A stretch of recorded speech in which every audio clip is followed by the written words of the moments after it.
नाजरीन, सर्दियों का मौसम शुरू हो चुका है और लोग सर्दी के मौसम से बचने के लिए जहां गर्म कपड़ों का इस्तेमाल करते हैं, वहां पर तरह तरह के पकवान और मेवा जात का इस्तेमाल भी करते हैं ताकि सर्दी की शिद्दत से बचा जा सके।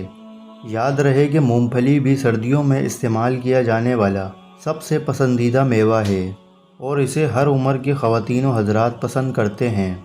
मूंगफली जायके के लिहाज से भी मुनफरिद है और मूंगफली को गरीबों का बादाम भी कहा जाता है। इसके अलावा मूंगफली किसी भी मौसम में खाई जा सकती है, लेकिन ख़ास तौर पर सर्दियों में सूरज गुरूब होते ही लोग इसको खाना पसंद करते हैं। इसको सर्दी में खाने का अपना ही एक अलग मज़ा है। इस बात में कोई शक नहीं कि मूंगफली के बेशुमार फ़वाइद हैं, लेकिन अगर इसके इस्तेमाल में बेएहतियाती की जाए तो ये नुकसानदा साबित हो सकती है। कम सूरतों में ही ये नुकसान का सबब बन सकती है। और किन लोगों को मूंगफली नहीं खानी चाहिए? नाजरीन, मूंगफली एक फलीदार पौधा है, लेकिन इसका शुमार मेवा जात में होता है। मूंगफली को खाने के अलावा इसका तेल भी निकाला जाता है, जो मुख्तलिफ़ खानों, डबल रोटी, केक और अद्वियात वगैरह में शामिल किया जाता है। मूंगफली को लोग कच्चा भूनकर या उबाल कर भी इस्तेमाल करते हैं। इसके अलावा इसको मुख्तलिफ़ पकवानों में शामिल करके जायकेदार पकवान भी बनाए जाते हैं। ख़ास तौर पर मीठे पकवानों में मूंगफली का इस्तेमाल बहुत ज़्यादा किया जाता है। इसके अलावा इसके बेशुमार तिब्बी फ़वाइद भी हैं, लेकिन याद रहे कि मूंगफली को ज़्यादा पकाया ना जाए। इस तरह से इसमें मौजूद कीमियाई मादे ज़ाया होने का ख़दशा होता है। मूंगफली तमाम मेवा जात में सबसे सस्ता मेवा है। इसके अलावा मूंगफली विटामिन ए और विटामिन डी से भरपूर होती है। और याद रहे कि विटामिन ए कैंसर जैसे ख़तरनाक मर्ज़ के ख़िलाफ़ तहफ़्फ़ुज़ फराहम करता है, जबकि विटामिन डी हड्डियों और दांतों की मजबूती के लिए अहम है। और इसमें आयरन भी पाया जाता है, जो खून के नए खलियात बनाने में अहम किरदार अदा करता है। ये प्रोटीन, फाइबर्स और मिनरल्स फराहम करती है। मूंगफली ब्लड प्रेशर, कोलेस्ट्रॉल लेवल और सूजन को कम करने की भी सलाहियत रखती है।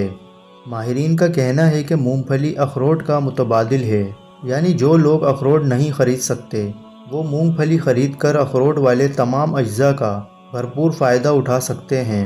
तिब्बी लिहाज से मूंगफली में बहुत से फ़वाइद और खुसूसियात पाई जाती हैं, जिनमें से चंद ये हैं। मूंगफली में protein, calcium, vitamin C, vitamin B और फास्फोरस शामिल है। मूंगफली मक़वी आसाब है। मूंगफली दुबले और कमज़ोर अफराद के लिए मुफीद है। मूंगफली के इस्तेमाल से इंसुलिन सतह पर बरकरार रहती है, जबकि मूंगफली में मौजूद आयरन खून के नए खुलिये बनाने में मददगार है। बॉडी बिल्डर्स इससे भरपूर फ़ायदा उठा सकते हैं, जबकि मूंगफली मैदे और फेफड़ों के लिए फ़ायदेमंद है। मूंगफली में ऐसे एंटीऑक्सीडेंट्स पाए जाते हैं जो ग़िज़ाई लिहाज से सेब, चुकंदर और गाजर से ज़्यादा हैं। अगर आपके बाल गिर रहे हैं तो मूंगफली का इस्तेमाल ज़रूर कीजिए।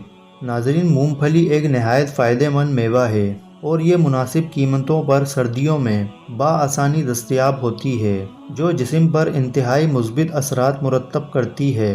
लेकिन इसके फ़वाइद के साथ साथ नुकसानात भी हैं। मूंगफली के इस्तेमाल करने वाले बेशतर अफराद को मूंगफली के फ़वाइद मालूम होते हैं, लेकिन इस बात का इल्म नहीं होता कि मूंगफली किस वक्त नुकसान का बाइस बन सकती है और मूंगफली कब इस्तेमाल होती है।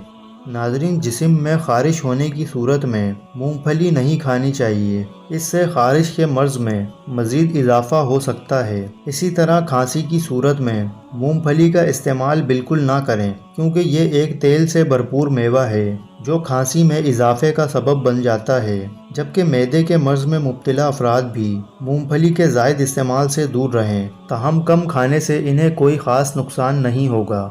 सांस के मर्ज़ में मुब्तला या दमे के मरीज़ों को भी मूंगफली का इस्तेमाल फ़ायदे के बजाय नुकसान पहुंचा सकता है। इसी तरह जिन अफराद के मैदे में तेज़ाबियत हो, इनको भी मूंगफली से दूर रहना चाहिए, क्योंकि खुश्क मेवा जात गर्म तासीर रखता है। इसलिए मूंगफली भी तेज़ाबियत या मैदे में गर्मी के मर्ज़ में इजाफ़े का सबब बनती है। ताहम यह सेहतमंद मैदे के लिए नुकसानदा नहीं है। اللہ تعالیٰ کی عطا کردہ نعمتوں میں سے مونگ پھلی بھی ایک نعمت ہے، لیکن کسی بھی چیز کا ضرورت سے زیادہ استعمال ہمیں فائدے کے بجائے نقصان پہنچا سکتا ہے۔ ناظرین، امید ہے ویڈیو آپ کو پسند آئی ہوگی۔ مزید ایسی معلوماتی ویڈیوز دیکھنے کے لیے ہمارے یوٹیوب چینل رمضان خان انفو کو لازمی سبسکرائب کریں اور بیل آئیکن ضرور پریس کریں۔ اللہ حافظ۔